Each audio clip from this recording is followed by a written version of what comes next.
ናይ ሱዳን ኢትዮጵያን ጉዳይ ትኩናት ሕዝን ይሄ መንጎ ሱዳን ኢትዮጵያን ይካየድ ኣሎ ሱዳን ምስ ኢትዮጵያ እውን ትዋጋእ ኣላ ምስ ሕሚቲ እውን ትዋጋእ ኣላ ምስ ናይ ባዕላ ዓማፂ ስለዚ ንሱዳን ክድግፍ ኢኻ ትቃወማ ብርግፅ ብውሽጢ ኢኻ ትገብሮ ከመይ ትገምጋምካ ግን እዛ ግዜ እዚኣሲ ምዕራብ ትግራይ ንምምላስ ሰሜን ምዕራብ ንምምላስ ካልኦት ንምምላስ ይጠቕመካ ዶ ወይስ ከዓ ዝደላደል በቃ ክልቲኦም ድሓን ድላዮም ደይግበሩ ስኢልና ንረኣዮም ከምኡ ኢኻ ትብል ሕዚ እቲ ዓብይ ሓደጋ ኣብ ሓደ ዓዲ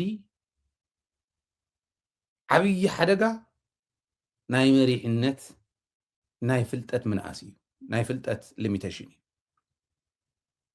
ብቁዕ መራሒ ዝበሃል ኩሉ ዝፈልጥ ማለት ኣይኮነ ብቁዕ መራሒ ዝበሃል ሰለስተ እንተን ዝበልኩም ፒላርስ ዘለዎ ማለት እዩ እዝኒ ዘለዎ ሃይለ ክዛረብ ከሎ ገብረ ማርያም ክዛረብ ከሎ ኣብርያት ክዛረብ ከላ ተኻሊእ ክዛረብ ከሎ ዝሰምዕ ሓፋሽ ማእኸል ዝገበረ ርዲኢት ዘለዎ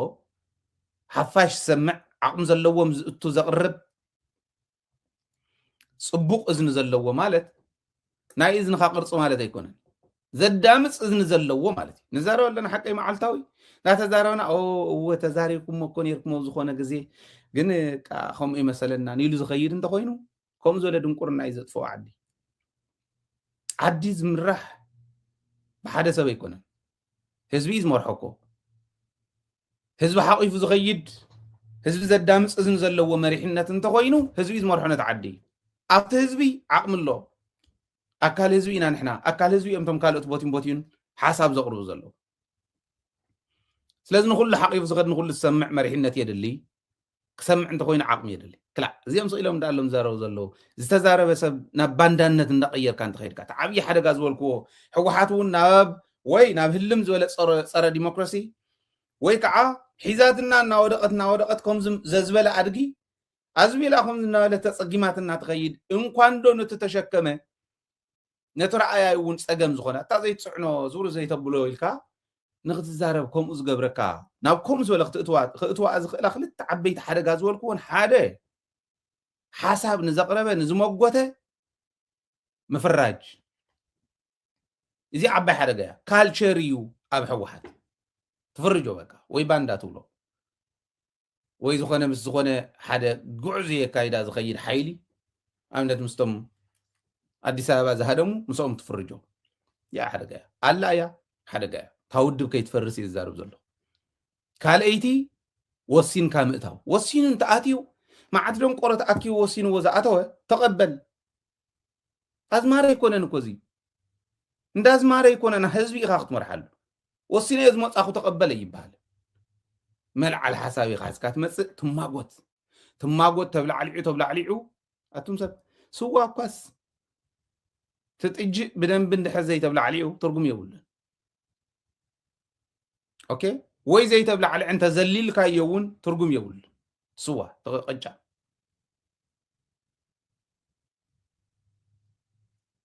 ስለዚ ክብላዕላ ኣሎ ሓሳብ ይለዓል መልዓል ሓሳብ ሒዝካ ትመፅእ ኣብ ላዕሊ ኢኻ ዝበለፀት ፀሚቕካ ሒዝካ ትኸድ ናይ ሕወሓት ካልቸር ኣብቲ ቀደም ህዝቢ ኣላንዶ ኢሉ እንታይ ኮን ክብሉ ይኾን ኢሉ ኣብ ፅበየሉ እዋን ተኻቲዖም ኣብ ላዕሊዖም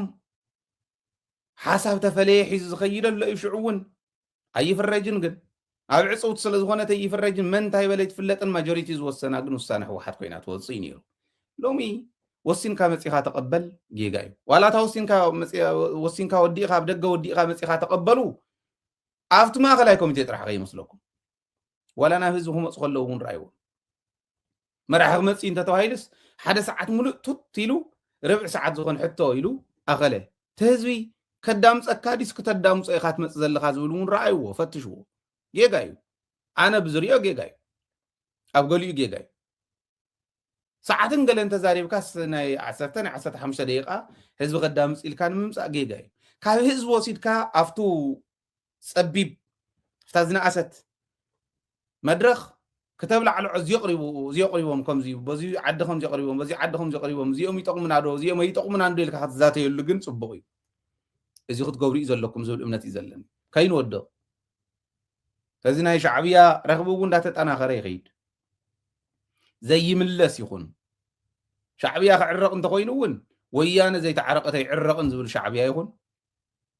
ወያነ ክዕረቕ እንተኮይኑ እውን ሻዕብያ ዘይተዓረቀ ይዕረቕን ዝብል ወያነ ይኹን እመነይቱ እመኑ ድሕሪ ሕዚ ሕልና ትግራዋይ ናብ ኢትዮጵያ ንምምላስ ኣይከኣልን ከቢድ እዩ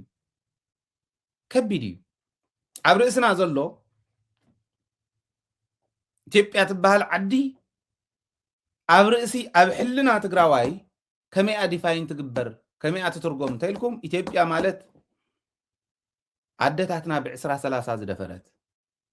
ናፍቲ ቅዱስ ማህፀን ተኣምረ ፈጣሪ ዝረኣየሉ ሰብ ዝፍጠረሉ ማህፀን ርስሓት ዝእተው ረስሓት እትልእኸልካ ወዲ 6 ወርሒ ወዲ 6 ዓመት ጁንታ ቀበርን እንዳበለት ዝቀበረት ቀሺ ምስ መስቀሉ ግንባሩ ኢላ ዝደፍአት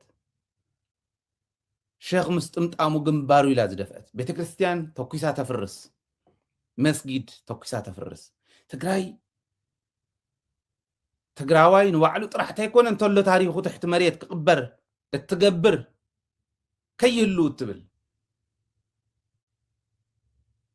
ናብ ሲኦል ተደርበዩ ክፋል ሰይጣን ኢላ ትፀርፈካ ከም ጤል ጠቢሳ ትበልዓካ ኦኬ ኣረመኔያው ዝኾነ መንገዲ መፅያ ትበልዓካ ዓዲ ሰብ ኣይኮኑን ናህና ኣይኮኑን እትብለካ ዓዲ ኣብ ጉድጓድ ድኽነት ኣታ ወጢጥካ ደቅኻ ገቢርካ ክተውፃ ከለኻስ ከምኡ እትብለካ ዓዲ ማለት እያ ኣብ ሕልናና ዘላ ኣብ ሕልና እዩ ዘላ ከምኡ እያ ናብዚኣ ተመለስ እንተኢልኩም ንሃይለ ሕዚ ንክምለስ ክፅግመኒ ጥራሕ ኣይኮነን ኣይከኣልን በቃ ትግራይ ነፃ ሃገረ ትግራይ ክትምስረት ናይ ግድን እዩ ምክንያቱ ተመስሪታ ኣብቲ ሕልና ትግራዋይ ታዝነኣሰት ሉዝ ኮንፌደሬሽን እውንስ ሉዝ ኮንፌደሬሽን ታዝነኣሰት ክትገብራ ትኽእል ንሱ እውንስ ኤርትራ ሱዳን ካልኦት ክሕወሳን ትኽእለን ሽዑ እዩ እዚ ይፍቲ ሕልናና ዘሎ ኣብ ሕልና ሃይለኹም እንተሃልዩ ኣብታ ተደፈረት ኣደ ኣብቲ ተገረፈ ህፃን ኣቦኡ ነዲኡ እንተቀተልዎ ኣቦኣ ኣዲኣ እንተቀተልዎ ህፃን ሕልና ዘላ ኢትዮጵያ እንታይ ክትኮን ከም ትኽእል ሕሰብዎ ምስፋሕ ምብዛሕ ፅቡቅ ነይሩ ኢትዮጵያ ትበሃል ዓዲ ጥራሕ እንተይኮነስ ቀርኒ ኣፍሪካ ብሓደ እንተዝኾኑ እውን ፅቡቅ ነይሩ ከምኡ ክገብር ዝኽእል ንዑ ዝሓቅፈ ተሓሳስባ እንተዘይሃልዩ ግን ኣተኻ ትርጉም ዘለዎ ኣይኮነን ዘለዓለምና እናተጨፋጭፍና ይነብርን እዩ ስለዚ ምስትውዓል ከድልየኩም እዩ ክትመርሖ ከለኹም ሾርት ሳይትድ ኮይንካ ምራሕ ኣይከኣልን ምስትውዓል ይድሊ ንእከለ ተባሂላ ተፈጠረት ትግራይ የላ ናይ ኩልና እያ ቁኑዕ ብዝኾነ መንገዲ ትግራይ ንኸልምዕ ዝሓስብ ኩሉ ክሳተፍ ክኽእል ኣለዎ እዚ ምግባር ናይ ግድን እዩ ንመለስ እንታይ ይብል ኣብ ድቃሶም ምብላዕ እንኽእል ንሕና ኢና ንሶም እናተናኸሱ ይፅንሑ ብጣዕሚ ዝሕዝነኒ እዚኦም ክዛረብ ከለኹ ንሶም እናተናኸሱ ይፅንሑ ተመሊሶም እንተመፅኦም ኣነ ይኮንኩን እዩ ዝብል በቃ ይጀሃር ተመሊሶም እንተመፅኦም ኣነ ይኮንኩን ክትርኢን ኢኹም እዚ ናይ ደርጊ ዘመን ኣይኮነን ተዘይንወድቕን እየውድቑናን እዚ ናይ ደርጊ ዘመን ኣይኮነን ካብ ሕልፍ ተማሃርና ኢና ናይ ሕዚ ደርጊ ምዃኑ እውን ይኣምን ኣሎ ማለት ናይ ሕዚ ስትራቴጂ ኢሎም ዝነደፍዎን ከዓ ኣብ 4 መቂለ ኣለኹ ብዙሕ እዩ ዝርዝሩ ኣብ 4 መቂለ ሓደ ምድንጓይ እዩ ክሳብ መረፃ ዝገባደድ መረፃ እስካዕ ዝውዳእ ምድንጓይ እዩ እዚኣ ሌጂትሜሲ ንምርካብ እያ ነቲ ናይ ዲፕሎማሲ ከይዶም ንምጥንኻር ናይ ግድን ምድንጓይ ዝበሃል ሓደ ስትራቴጂ እኒሄዎም تا ليجيتمسي ንምርካብ እያ ትመረፃ ወረድ ተወዲ ወዲዮም እዮም ገለገሊ እኮ ወረድ ማለት ኣፍሽሎሞ እዮም ፋኖ ተመሪፁ ዝመፀ ተመልአ ካርድ እንታይ ተረፈ እዮም ሒዞም ኣብ ዓፋር እውን ከምኡ ይግበረሉ ይበሃል ኣሎ ተመሪፁ ተወዲ እዩ ካርዲ ገጣም ኮይኖም ከይዶም ነቲ ካርዲ ከልዕሉ ከለው እስቲ ይኾን ኣሎ ዲፕሎማሲ ምስራሕ ይብል ናይ ኤርትራ ዕርቂ ሓደ ኢትዮጵያ ክትፈርሰኩም እያ ትብል ዝብል ንዓለም እውን ምርዳእ ኢትዮጵያ ከም ዝተዘይረኸባ ክትፈርሰኩም እያ ኢትዮጵያ እንተፈሪሳ ሓደጋ እዩ ዝብል ምርዳእ مس إرترا نخعرقون كعرق زغول دبلومات محتات نأمريكا زول وعنتو ونحويسكا ميديا براساتشو راس براساتشو ندبالو مادرق يتشالا ليبل ثناي ميديا أمحارا نمحارا تقراواي نتقراواي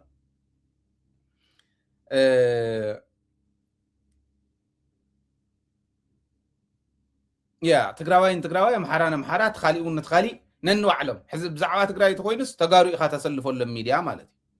زعاو أمحارا انت خوينون أمحارا إخا تسلفو له الميديا مالتي حفشاو زغونة نا إيجيبيا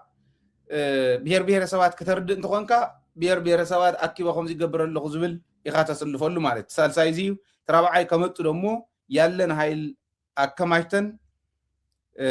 مقتمنو معراب أي حسابني لو أي تاسبم بايسبوت الشلال معراب راس قز يمنا درغو يلي يفليو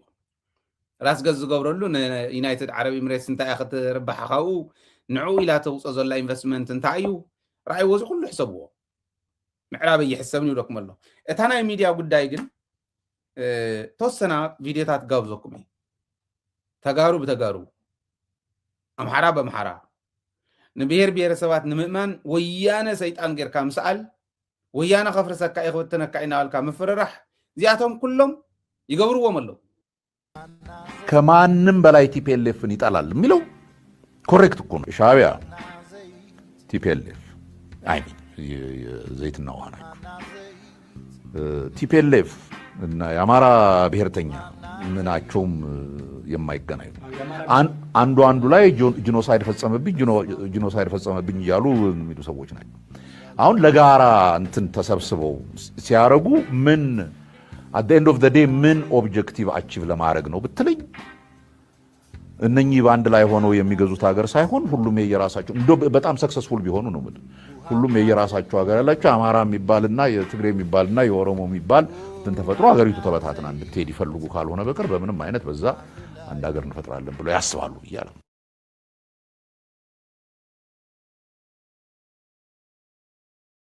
ይቅርታ ተመልከቱ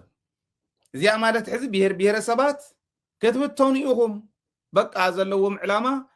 አምሓራ ፋኖ ምስ ወያነ እንተተሰማሚዑ ናይ ኦሮሚያ ናጽነት ሰራዊት ምስ ወያነ እንተተሰማሚዑ በቃ ሃገሮም ሒዞም ክኸዱ እዮም ከትብተውን ይኹም ብሔረሰባት ትብል አሳይመንት ያተዋሂባቶ ንብርሃኑ ማለት ሻዕብያን ወያነን ማይን ዘይትን እዮም ኢልዎም ክንደይ ንዕሹ ኾን ይብሉ ይኾኑ يحسب ودي يخون شعبيان ويانا حبيرهم درق زش النفس كما يزولت إيجو إيافتا ما أخلو منيها زخونة تسكي أو تسكي تدربة تسكي خمزلات فالت أخل الله تانا أسو الزمن زي خلبهم الله ومي أزي علامة إيو عم ميديان خسرحو وزتوها وم مالتي شعبيان ويانا كم زي يسمع معين أقرنا له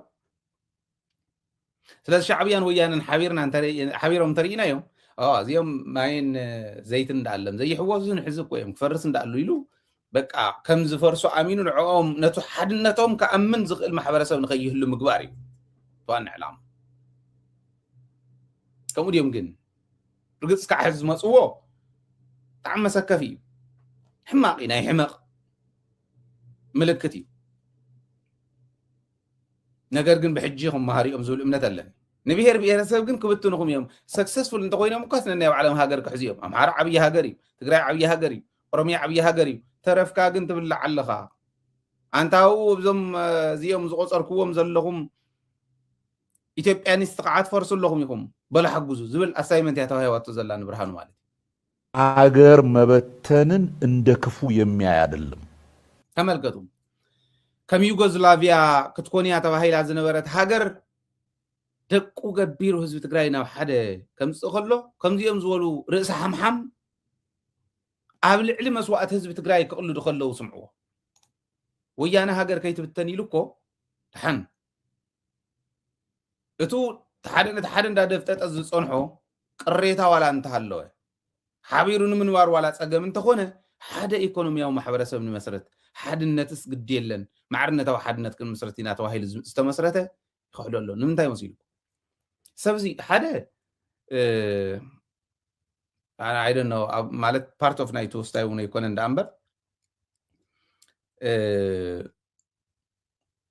ሓንቲ ፔፐር ዘይሕተመ ፕሮፌሰር እየ ዝብል ሓሳቡ እዩ ኣብ ዝኾነት ኮሌጅ የምህር ነይሩ እዩ ኣሜሪካ ፕሮፌሰር ግን ኣይኮነን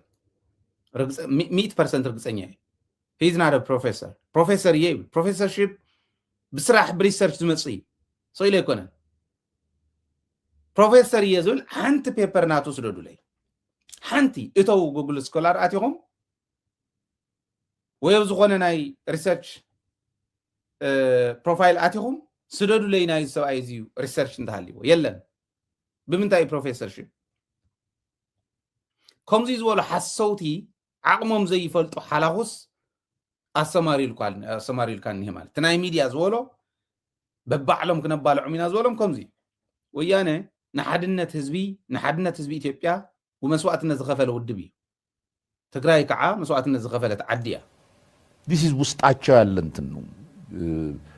ይሄ ኦብቪየስሊ የትግራይ ህዝብ ማለት የትግራይ ህዝብ ሀገሩ እንደማንኛውም እንትን ይወዳል እነኚህ ግን እኩይ ሰዎች ናቸው ተመልከቱ ተጋርዶ ይኮን ክፈቱ ከለው ወያነ ማለት ልዕሊ ሚልዮን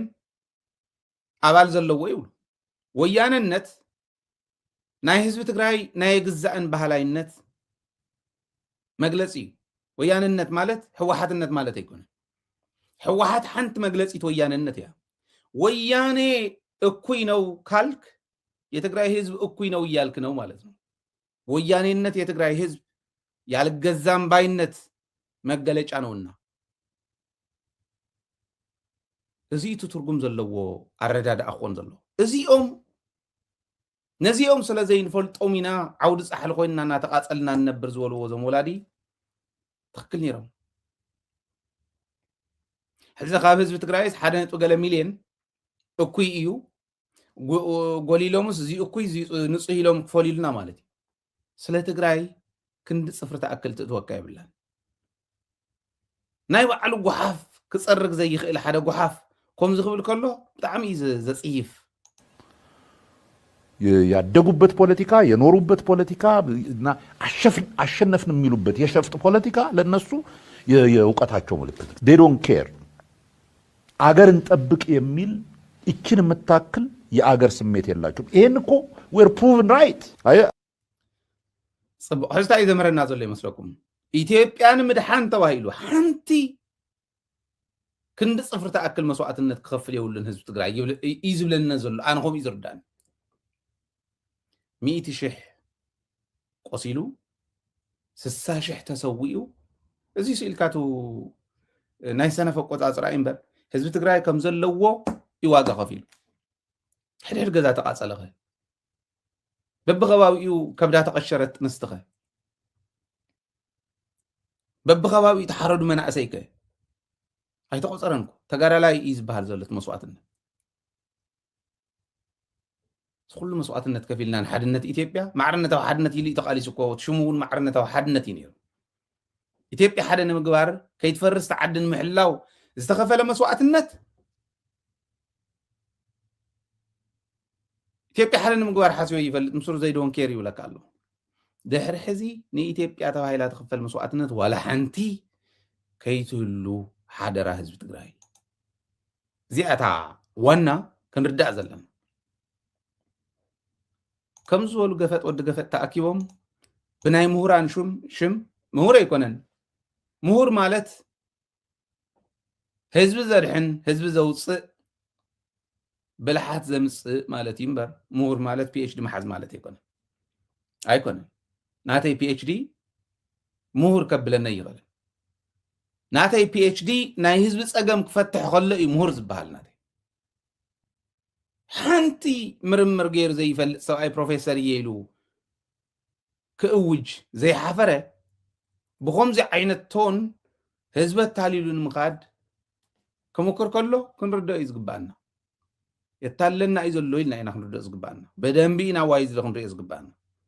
ሓቂ ግን ይዛረብዎ እዮም ኢትዮጵያ የለችም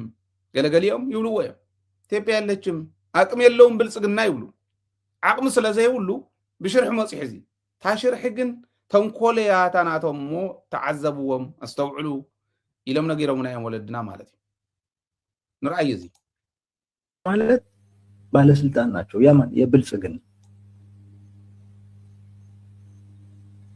ከቢሮአቸው ሲፈነቀሉ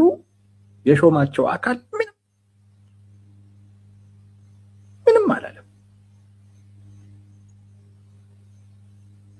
ሱሪ ሎም ባለስልጣን ዋስትና የለው ቀላል እንዳይመስላችሁ ይሄ ደግሞ ነገ ከነጎዲያ መዋቅሩ የበለጠ እየተዳከመ ነው የሚሄደው አሁንም እንዲሁ ነው የበለጠ እየተዳከመ የሚሄዱ ማይቀር ሌላኛውና ዋነኛው ጉዳይ አቅም ማነስ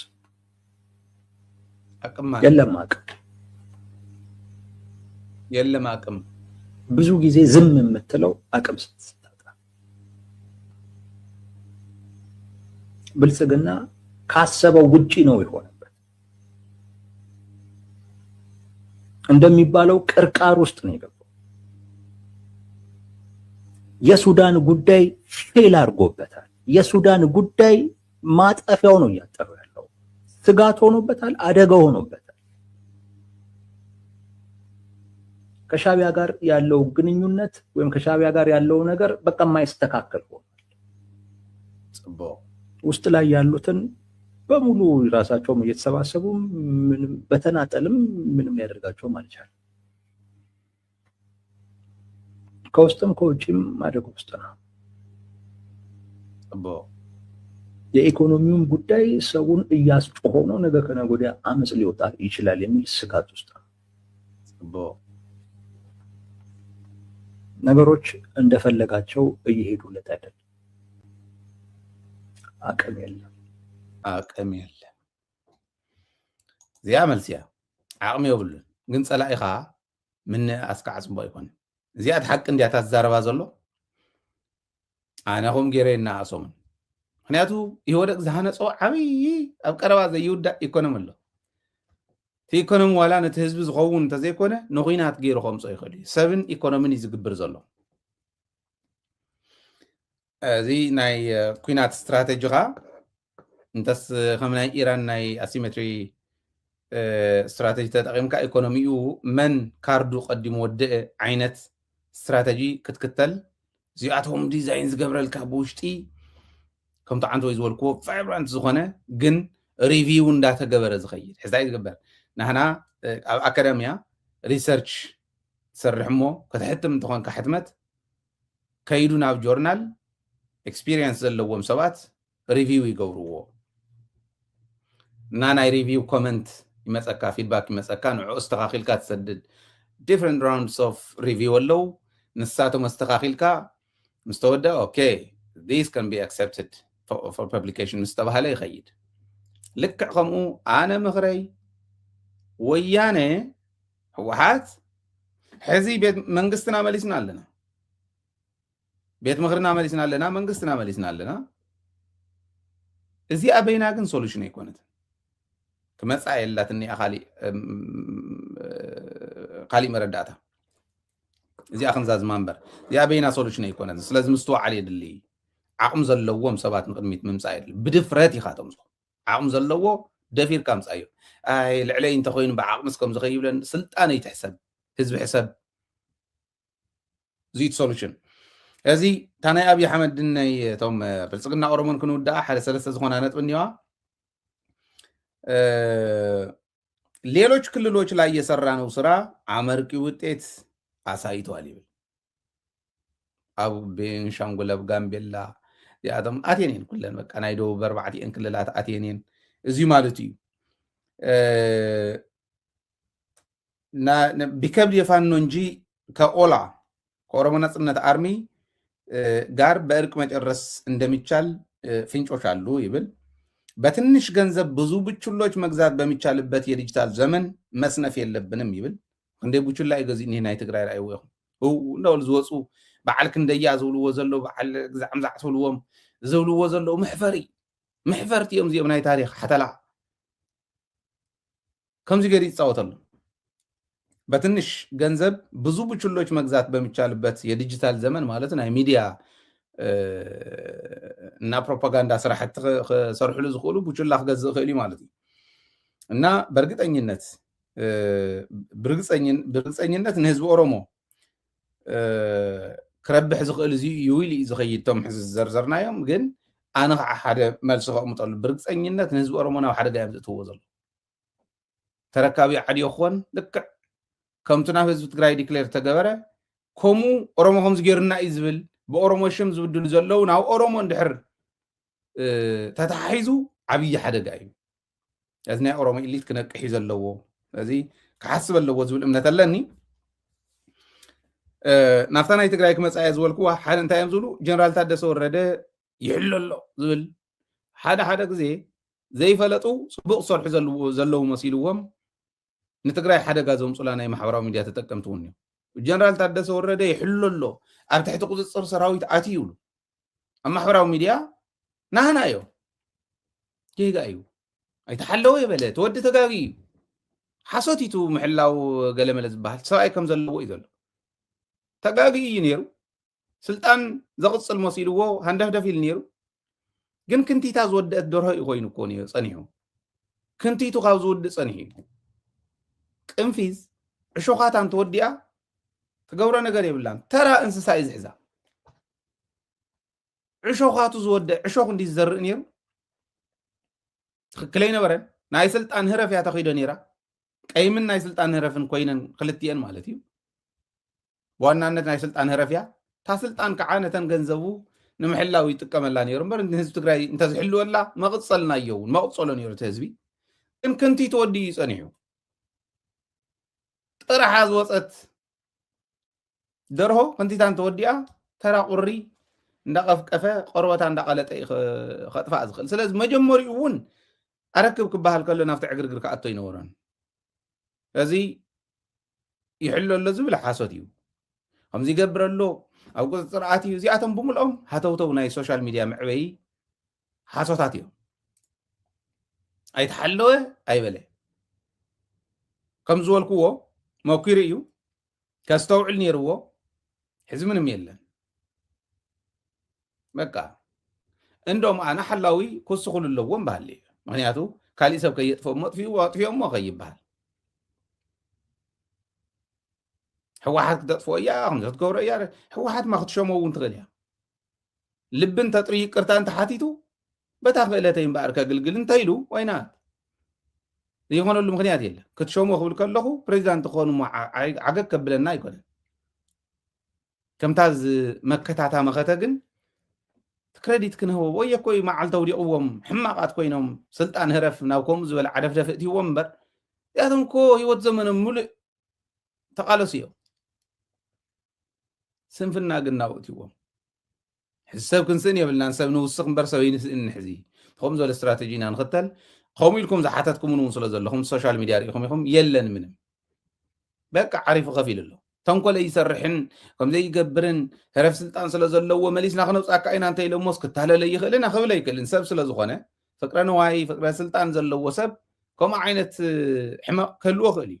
نازيت مريحنت كاستوعلي زلو حوحات كاستوعلي زلو كم تعنتو يزولكو حوحات حزي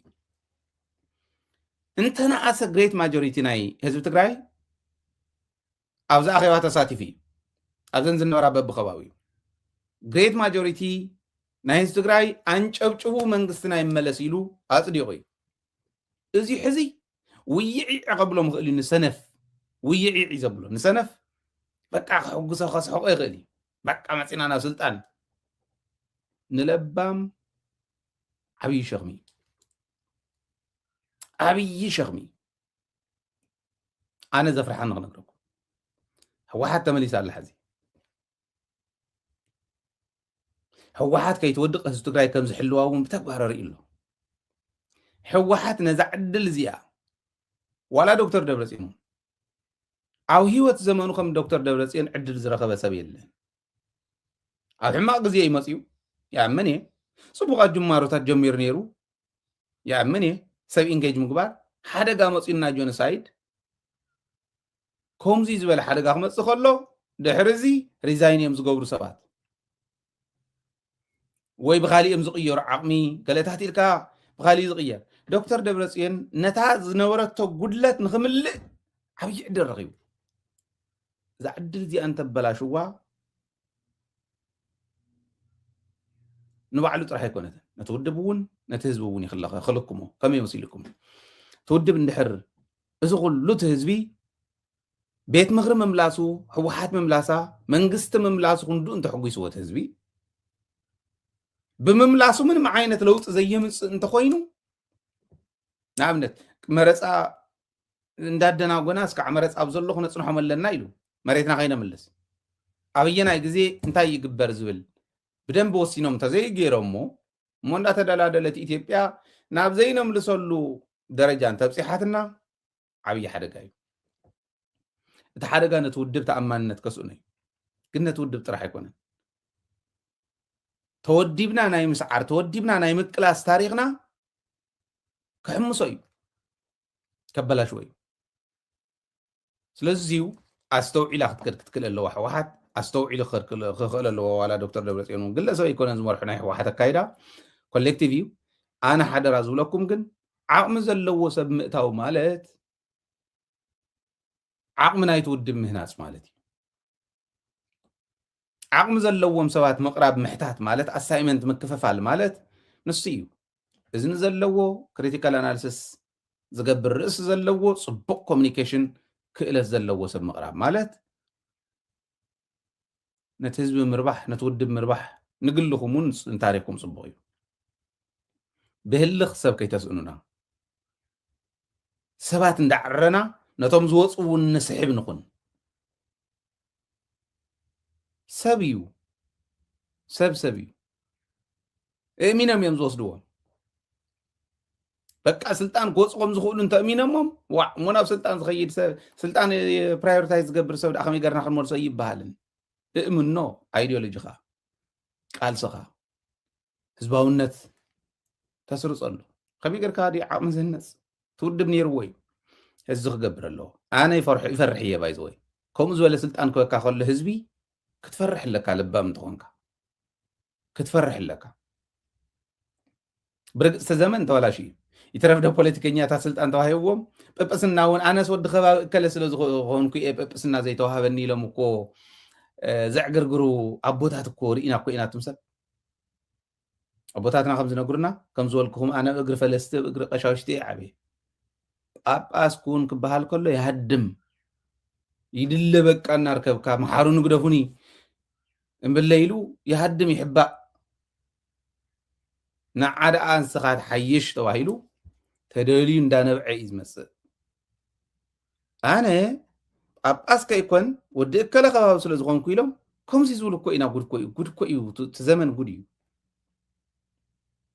ንመለስ ናፍቲ ንቡር ናፍቲ ናይ ህዝብና ታሪክ ባህሊ ኣነ ለዚ ሕወሓት እውን